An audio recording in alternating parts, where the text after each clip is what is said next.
আসসালামু আলাইকুম। দেশ বিদেশ টিভি থেকে হোসেন বলছি। আমার চ্যানেলে সবাইকে স্বাগত। আওয়ামী লীগের এখন যে অবস্থা, তাতে অনেকেই মনে করতেছেন যে আওয়ামী লীগ শেষ, এটা 50 বছরে আসতে পারবে না, 100 বছরে আসতে পারবে না, মানে এরকম কথাবার্তা শোনা যাচ্ছে।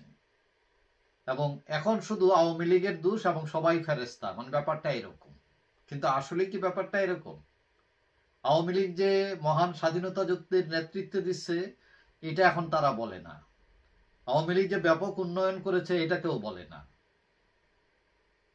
কিন্তু কথা হলো, এসবের পরও আওয়ামী লীগ মাইনকার চিপায় কেন, এটাও আওয়ামী লীগকে বুঝতে হবে। এখন কেন মাইনকার চিপায়, এটার উত্তর কিন্তু খুব সহজ। এক নাম্বার হচ্ছে, সহজ করে যদি বলি, যে জোর করে ক্ষমতায় থাকা হচ্ছে আওয়ামী লীগের সবচেয়ে বড় ভুল। আর 2 নাম্বার হচ্ছে, হাতে গোনা কিছু লোকের লুটপাট এবং সন্ত্রাসের কারণে আওয়ামী লীগ এই করুণ অবস্থার মধ্যে পড়েছে। কিন্তু আওয়ামী লীগের 99% লোক, তার কর্মী, তার সমর্থক, যারা এগুলোর সাথে সম্পৃক্ত নয়, লেস দেন 1% যারা সম্পৃক্ত, এবং তাদের দায় বহন করতে হচ্ছে 99% আওয়ামী লীগ আর কি। এবং এটি হচ্ছে দুঃখজনক।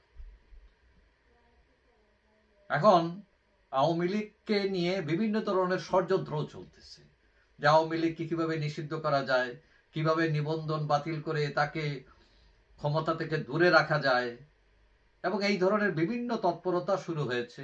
এবং আমাদের রাজনীতিতে অনেক নিমকহারাম লোকও আছে, যারা নুন টুন খাইয়া এখন আবার উল্টে গেছে। যেমন আছেন জাতীয় পার্টির নেতা, তিনি আওয়ামী লীগের সাথে এতদিন ছিলেন, এখন শেখ হাসিনার বিচার দাবি করতেছেন। তো রাজনীতিতে এরকম থাকে। এখন আওয়ামী লীগের শুধু দোষের কোনো কৃতিত্ব নেই, এটাও একটা অসত্য ব্যাপার। তবে আওয়ামী লীগ দোষ করেছে, এটাও সত্য। এখন এই যে আওয়ামী লীগকে চাপাইতে চাপাইতে দেয়ালের শেষ কোনায় নিয়ে গেলেন, এখন আওয়ামী লীগ কি করবে, কি করতে পারে? মানে এটার উত্তর সোজা। আওয়ামী লীগ আবার দাঁড়াবে, মানে বাঁচতে গেলে তার দাঁড়াতে হবে, অস্তিত্বের সংকটের কারণে দাঁড়াতে হবে, এবং সে দাঁড়াতে বাধ্য। এখন আওয়ামী লীগ বাংলাদেশের রাজনীতির সর্ববৃহৎ একটি সংগঠন। সংগঠনের মিড লেভেল বলেন, রুট লেভেল বলেন, এগুলোতে কিন্তু সমস্যা নেই। তো সমস্যা হচ্ছে কোথায়? টপ লেভেলে, নেতৃত্বে সমস্যা। এখন এই মুহূর্তে আওয়ামী লীগের সবচেয়ে বড় প্রয়োজন যেটা, সেটা হলো 1000 লোকের দরকার, যারা সৎ, ত্যাগী, মেধাবী, নির্ভীক। এরকম 1000 লোক একত্রিত করতে পারলেই আওয়ামী লীগের কিচ্ছা খতম। এখন 1000 লোকও বানাইতে হবে না, আসলে 1000 কেন, আরো অনেক বেশি লোকও আছে আওয়ামী লীগ। নেতৃত্ব দেওয়ার মতো সৎ, ত্যাগী, মেধাবী, নির্ভীক লোক আছে। শুধু দরকার এদেরকে একত্রিত করা। এখন এই যে 1000টা লোকের হিসাব দিলাম, এটা কিভাবে? মানে হিসাবটাও সহজ। দেশে 495টা উপজেলা আছে। প্রতি উপজেলায় 2 জন করে নেতা নির্বাচন করেন, যে বললাম যাদের সৎ হতে হবে, ত্যাগী, মেধাবী, নির্ভীক।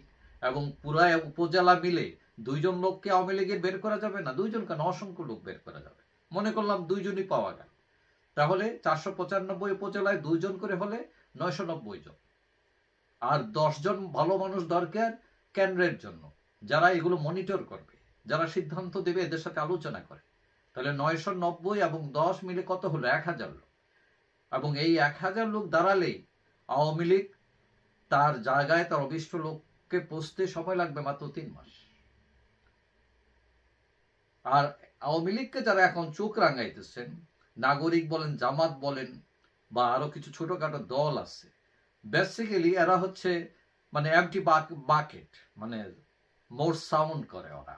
খালি কলর বেশি নোর একটা কথা আছে না, কথাটা এরকম, বেশি বাঁচতেছে। বাংলাদেশের রাজনীতিতে আওয়ামী লীগ যাই বলেন না কেন, এটা হচ্ছে আমেরিকা। মানে এর সাথে গাদ্দাফি, সাদ্দামরা ওই টিটকারি দিয়ে, হুঙ্কার দিয়ে এগুলো টিকে না, টিকবে না।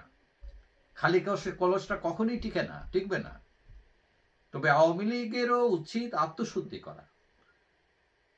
এখানে অনেক সুবিধাবাদী লোক ঢুকেছে, অসৎ লোক ঢুকেছে, হাইব্রিডরা ঢুকেছে। এবং এরা শুধু দেশের শত্রু না, এরা কিন্তু আওয়ামী লীগের শত্রু। এদেরকে চিহ্নিত করে, এদেরকে ঘাড় ধাক্কা দিয়ে বের করে 1000 লোককে দাঁড় করান, দেখবেন আওয়ামী লীগের পথ সুগম হয়ে গেছে, তরতর করে আওয়ামী লীগ দাঁড়াচ্ছে, মানে এটা শুধু 3 মাস সময় লাগবে, আর কোনো ম্যাটারই না। যাই হোক, এটা হলো বাস্তবতা, এবং এই 1000 লোক দাঁড় করানো আওয়ামী লীগের জন্য খুব কঠিন না, শুধু দরকার সিদ্ধান্ত এবং সাহস করে উঠে দাঁড়ানো। যাই হোক, সবাই ভালো থাকবেন, আশা করি দেখা হবে অন্য কোনো ভিডিওতে ইনশাআল্লাহ। আল্লাহ।